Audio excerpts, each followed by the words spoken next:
शादी के बाद में कपल हनीमून को जाता है, तब कपल सोचते हैं कि हम लोग हेल्दी है, हमको कुछ प्रॉब्लम नहीं होगा। लेकिन कभी-कभी हनीमून के टाइम पे उनको पेशाब का प्रॉब्लम हो सकता है, यूरिनरी ट्रैक्ट इन्फेक्शन जिसको हम लोग हनीमून सिस्टाइटिस कहते हैं। तो आज हम लोग इसके बारे में इस वीडियो में डिटेल में बात करेंगे। Hello, I am doctor Sunita Lodha, fertility and reproductive specialist and practising obstetrics and gynaecology since last 25 years. शादी के बाद में कपल जब हनीमून को जाता है तब वो उनका पर्सनल टाइम और ये हैप्पी टाइम रहता है, लेकिन कभी-कभी वो मिसहैप में चेंज हो जाता है क्योंकि फीमेल पार्टनर को यूरिनरी ट्रैक्ट इन्फेक्शन हो जाता है। फिर वो कपल सोचता है कि हाँ, वैसे हम लोग हेल्दी है और सडनली ये क्या हो गया, तो उनका मूड खराब हो जाता है। तो ऐसा क्यों हुआ? सबसे पहली बात उनके मन में ख्याल आता है कि ये क्यों हुआ? वो नहीं होना के लिए हम पहले क्या करना चाहिए था?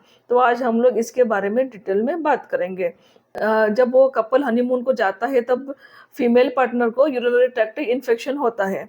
Actually urinary tract infection female partner को लाइफ टाइम में कभी भी हो सकता है, लेकिन अगर जब वो हनीमून के पीरियड में होता है तब हम उसको हनीमून सिस्टाइटिस कहते हैं। अब ये क्यों होता है? What are the reasons? क्यों होने का कारण क्या होता है? सबसे पहली बात, हनीमून के टाइम पे इंक्रीज सेक्सुअल एक्टिविटी होता है। Because of repeated increase sexual activity chances of infection ज़्यादा होता है, इसलिए उनको यूरिनरी ट्रैक्ट इन्फेक्शन होने का चांस ज़्यादा होता है।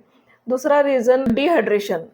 वो टाइम पे इधर उधर घूमने के लिए घूमते हैं, धूप में घूमते हैं, तो पानी का सेवन कम किया जाता है, जिसकी वजह से कॉन्सेंट्रेटेड यूरिन हो जाता है और इसलिए चांसेस ऑफ इन्फेक्शन बढ़ जाता है।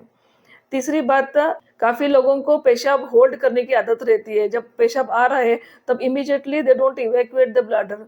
वो रुक के थोड़ी देर देख के होल्ड करके बाद में पेशाब को जाता है, जिसकी वजह से यूरिन का इन्फेक्शन होने का चांस बढ़ जाता है। इन सब रीजंस की वजह से यूरिनरी ट्रैक्ट इन्फेक्शन होता है। अभी हम लोग देखेंगे हनीमून सिस्टाइटिस के टाइम सिम्टम्स क्या होते हैं, क्या-क्या उनके लक्षण होते हैं। जनरली फीमेल पार्टनर को हनीमून सिस्टाइटिस की वजह से पेशाब के टाइम उनको दर्द होता है। फिर पेशाब के टाइम पे उनको बर्निंग सेंसेशन फील होता है।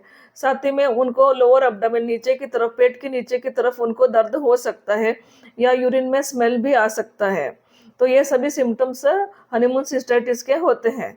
अभी हम लोग देखेंगे कि इसको प्रिवेंट करने के लिए क्या करना चाहिए, साथ ही में हमको क्या केयर लेनी चाहिए जिसकी वजह से हमको ये हनीमून सिस्टाइटिस नहीं हुए।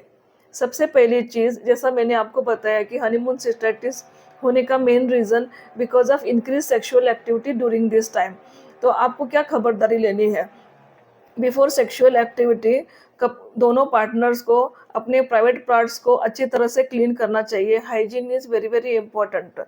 जब भी वो क्लीनिंग करते हैं तभी उनको ये ध्यान रखना चाहिए, cleaning the part should come from forward to backward. आगे से पीछे की तरफ उनको क्लीन करना है, न कि पीछे से आगे की तरफ। अगर पीछे से आगे की तरफ क्लीन किया तो एनस के ऑर्गेनिजम्स पेशाब की जगह आने का चांस रहता है, इसलिए कभी भी प्राइवेट पार्ट क्लीन करते टाइम फ्रंट टू बैक, आगे से पीछे की तरफ क्लीन करना चाहिए। तो hygiene is very very important. दूसरा reason, pass urine before and after sex. उनको फीमेल पार्टनर को यूरिन सेक्स के पहले और बाद में इमीडिएटली पास करना चाहिए, ताकि ड्यूरिंग सेक्सुअल एक्टिविटी अगर कोई ऑर्गेनिजम्स, बैक्टीरिया यूरेथ्रा के थ्रू इंटर किया है तो वो फ्लश आउट हो जाता है, निकल जाता है। ड्रिंकिंग वाटर फ्रिक्वेंटली, जैसा मैंने आपको बताया, अगर डिहाइड्रेशन है, शरीर में पानी की मात्रा कम है, तो यूरिन आपका कॉन्सनट्रेटेड आएगा। यही टाइम पे जब कपल बाहर घूमने को जाता है, धूप में वो लोग घूमते हैं और उनको कभी-कभी उनको पब्लिक टॉयलेट यूज़ नहीं करना रहता है, तो वो पानी का सेवन कम करते हैं ताकि ज़्यादा यूरिनेशन नहीं आए। लेकिन उसकी वजह से क्या होता है, कॉन्सनट्रेटेड यूरिन हो जाता है, यूरिन की क्वांटिटी कम होती है और चांसेस ऑफ इन्फेक्शन बढ़ जाता है। इसलिए उनको अपने साथ अपना खुद का पानी का बॉटल कैरी करना चाहिए और पानी फ्रिक्वेंटली पीते रहना चाहिए, ताकि अगर कोई इन्फेक्शन है तो वो फ्लश आउट हो जाता है, निकल जाता है। फिर नेक्स्ट उनको कॉटन अंडरवियर यूज़ करना चाहिए, ब्रीदेबल अंडरवियर यूज़ करना चाहिए, जिसकी वजह से प्राइवेट पार्ट ड्राई रहेंगे, क्लीन रहेंगे। अगर वो एरिया मॉइस्ट है तो चांसेस ऑफ इन्फेक्शन बढ़ जाता है। कॉटन अंडरवियर की वजह से वो एरिया ड्राई रहेगा और साथ ही में बैक्टीरियल इन्फेक्शन होने का चांस कम हो जाता है। तो ये सब केयर अगर हम लोग वो टाइम पे किए तो हमारा हनीमून पीरियड अच्छे से पास हो सकता है, उसको इन्फेक्शन नहीं होने इन्फेक्शन नहीं होके उनको ये पीरियड अच्छे से पास हो सकता है।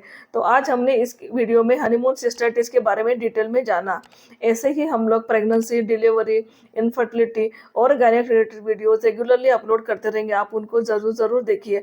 आपको अच्छा लगा तो लाइक, शेयर, सब्सक्राइब कीजिए। Thank you.